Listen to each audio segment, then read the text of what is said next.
China has begun building by far the largest energy producing dam in the history of mankind. This one single dam will act as a giant battery, providing power for 300 million homes. In other words, this one energy project could supply enough electricity to power almost every single household in the United States. It's the largest energy project in the history of mankind, and it's truly remarkable. But it, well, there could be some problems. Those problems come, well, because of the fact that this water supply or source actually supplies India with its most important supply of what we all need, water. This ambitious plan to build a mega hydropower dam across the Brahmaputra at the Great Bend region of the Medog County in the Tibetan Autonomous Region in China is something that China has been looking at for decades. Now they're saying they're going to spend 140 billion US dollars to make it work. Hello, my friends. Welcome to the channel. I'm Sam Evans. You're watching the Electric Viking. It's great to have you with us. Approval for this dam was granted on the 25th of December, Christmas Day, 2024. India, Bhutan, and Bangladesh will have serious downstream implications for this 60 gigawatt hyper dam built upstream by China. Now, honestly, my first thoughts, I saw this project and I went, wow, that is an insane feat of engineering. I mean, this is one of the most incredible feats of engineering that probably the world will ever see. But I do think whilst it will provide limitless energy, there will be some significant downsides. Just as ties between China and India seem to be on the mend, a US 137 billion hydropower behemoth could cause some pretty major issues. High on the Tibetan Plateau, the Yarlung Sangpo River soars and roars through the world's deepest canyon, plunging nearly 8,000 meters. That's 26,250 feet before crossing into India as the Brahmaputra. Now, that's a staggering fall, isn't it? That's basically the height of Mount Everest that this water travels from its peak to its trough. For centuries, this river has been a lifeline for the millions living downstream. But now a US $137 billion hydropower project, essentially the world's biggest battery, and the largest project of its kind ever attempted, will potentially turn the waters into a new front in the rivalry between China and India. Approved last month by Beijing, the project will dwarf the massive Three Gorges Dam in China in scale. It'd be much bigger, generating 3 times as much power. But this engineering marvel also represents a new, more insidious battleground, that is water. Analysts warn that while the project may not provoke immediate conflict, it lays the groundwork for a contentious new chapter in a relationship already defined by mistrust, border clashes, and competing regional ambitions. South China Morning Post says that border tensions are the biggest issue coloring every aspect between China and India. The real challenge for New Delhi and Beijing lies in preventing this issue from becoming another flashpoint in the relationship, said Shibani Mehta, a senior research analyst with the Carnegie India think tank's Security Studies program. Beijing's planned dam on the Yarlung Sangpo, first announced in 2020, is a marvel of ambition. The 1 trillion yen, US $138 billion project aims to harness the river's immense hydropower potential as it descends from the Tibetan Plateau, generating more than 300 billion kilowatt hours of electricity annually, according to Chinese estimates. That's enough to power 300 million homes. But its sheer scale is matched only by the anxieties it has unleashed downstream. For India, which depends on the Brahmaputra for agriculture, hydropower, and drinking water, the dam represents a stark reminder of its downstream vulnerability. Without a water sharing treaty between the two nations, India fears that Beijing could one day weaponize its control of the river in times of conflict.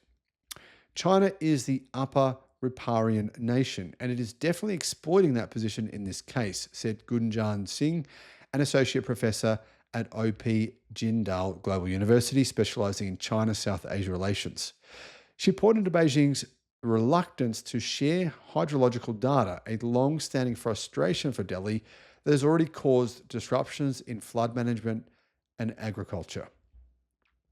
The dam project also raises other concerns that China will, at worst, use water as a tool in its relations with Delhi, and at best, disregard Indian interests in the management of Himalayan rivers, according to Ivan Lidorev, a security analyst specializing in the international relations of India and China.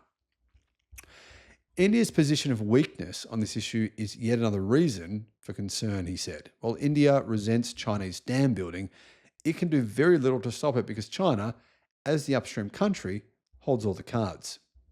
The announcement of the dam came at a delicate moment. Just months earlier, India and China had reached a rare agreement to disengage troops along their disputed Himalayan border, a move aimed at easing ratcheted up tensions stemming from deadly clashes that erupted in 2020. But Beijing's approval of the dam, along with the creation of two new counties in the disputed Aksai Chin region, has reignited concerns that China is doubling down on its aggressive posture. Both of these events do not go hand in hand. Kondapalli said, the ball is in Beijing's hands to improve bilateral relations.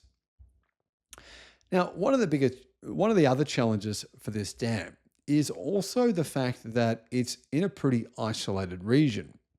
So even though it will provide enough power for 300 million homes, the big challenge is getting that power to 300 million homes because there's not 300 million people in China living near the Himalayas. It's a sparsely populated region.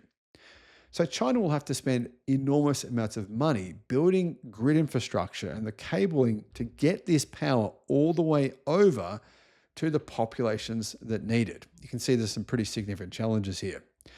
That said, guys, when I was in China recently, I was just amazed by the amount of infrastructure that China has built. It is incredible. The difference between when I was there in 2010, around 14 to 15 years ago, and when I was there last year on several occasions is incredible. The projects being built there are staggering. The speed of construction is remarkable. And whilst, development in India is also ratcheting up, it's really nowhere near at the pace of where China is at. And I think that's some of the concern of India. India recently banned computers and iPads made in China. And that's pretty tough because, well, nearly all of them made in China. So in India, there's some significant concerns that, while the country is falling behind its Chinese rival, there's also a history of mistrust. The dam is the latest reminder of the deep mistrust that defines Sino-Indian relations. The two nations share a 3,500 kilometre, 2,167 mile border, much of it disputed, and the scars of their 1962 Sino-Indian War still run deep. In 2020, tensions boiled over once again in the valley of Ladakh, where brutal hand-to-hand combat left at least 20 Indian and 4 Chinese soldiers dead, the first such fatalities at the border in nearly 60 years. Both sides, of course, blamed each other. Since then, both sides have deployed tens of thousands of troops and heavy weaponry to the high-altitude region, even as they have sought to avoid further clashes and stabilize ties through rounds of painstaking negotiations and moratorium on patrols. Yet progress has been very slow. And new irritants, like this mega dam, threaten to unravel fragile gains. The water issue is important, but not sharp enough to produce conflict between the two sides in the foreseeable future, said Lidorev. Compared to the border dispute, he explained the dam is less imminent, less contentious, and surprisingly, less domestically sensitive for both Beijing and India. But it could breed resentment, which might push Delhi to link the water issue with issues of Chinese concern in order to gain some leverage on Beijing. The most important negative effect on India of Chinese upstream activities has been flooding, a very serious issue, but hardly a potential cause for armed conflict. So the concern here from India is that if China wanted to weaponize this dam, simply unleash all the water at once in some huge torrent, it could cause a huge tidal wave or a huge mudslide and potentially drown hundreds of thousands of people in India. Now, would China do that? And could that even be possible? I have no idea. A dam on the Yarlung Tsangpo, which winds through the tectonically volatile Himalayas, raises environmental and humanitarian risks. A recent 6.8 magnitude earthquake in Tibet has heightened fears in India that a large-scale natural disaster could trigger devastating floods or landslides downstream if a Chinese dam was badly damaged or destroyed.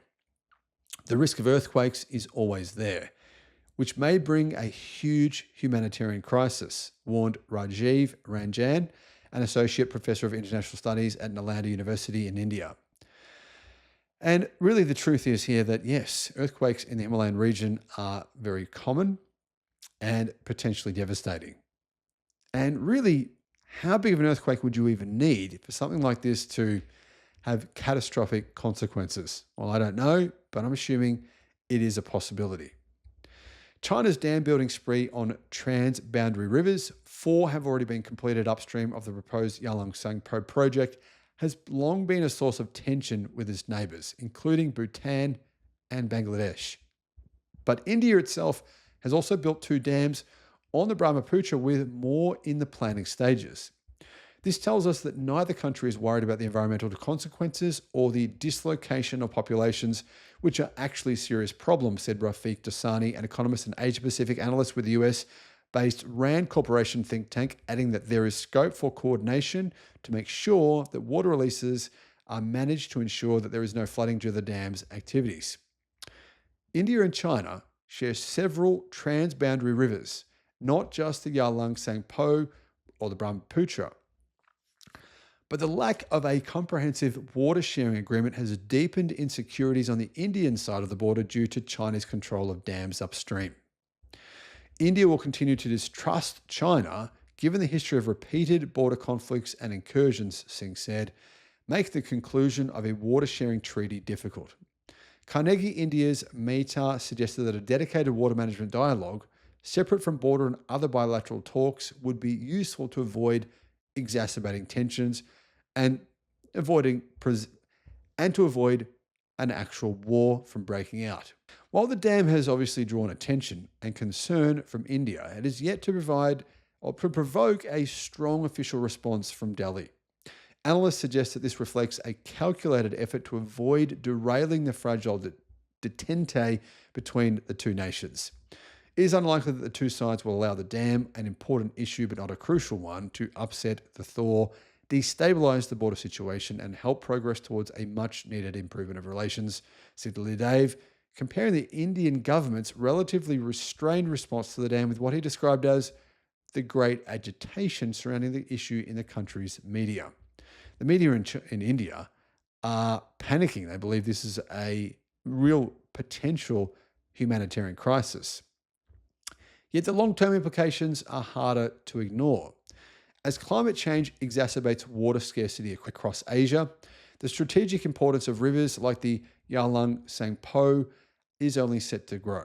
For India, the challenge lies in countering China's growing leverage as the upstream power. Despite the risks, analysts caution against overhyping the dam's immediate impact.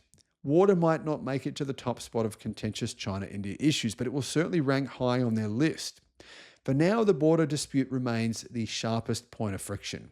A growing trade imbalance. India's trade deficit with China hit US $85 billion last financial year, is another point of concern for India, just as India deepening its strategic ties with US and other partners is a concern for Beijing. The spiral of insecurity could be very dangerous for all, Mach-E said. The more threatening China is on other issues like trade or border patrolling, the more India will fear that China plans to use its dams for aggressive geopolitical purposes. Ultimately, though, the world is heating up. We need to replace fossil fuels with renewable energy. We need to get rid of coal power plants that are littered all over China. And China's plan to do that is to install the equivalent of 5 nuclear power plants worth of solar and wind every single week, which is what they're doing. But it's still not enough. China wants to get rid of fossil fuels. There's no question about that. And this is one way it can do that very, very fast. By building one project that provides enough energy for 300 million homes, or approximately 20% of all of China's population, this is a very obvious solution to China's power problems. The dam serves, though, as a microcosm of the broader challenges facing Asia's two largest nations. Whether it serves as a tool for cooperation or yet another weapon in their rivalry will depend on how both sides choose to navigate the treacherous waters of their shared future. I, for one, I'm a big fan of this project, but I do see some significant risks here. Guys, what are your thoughts here? Do you think this will be a success, or could this end up being a catastrophe? Let me know what you think in the comment section below.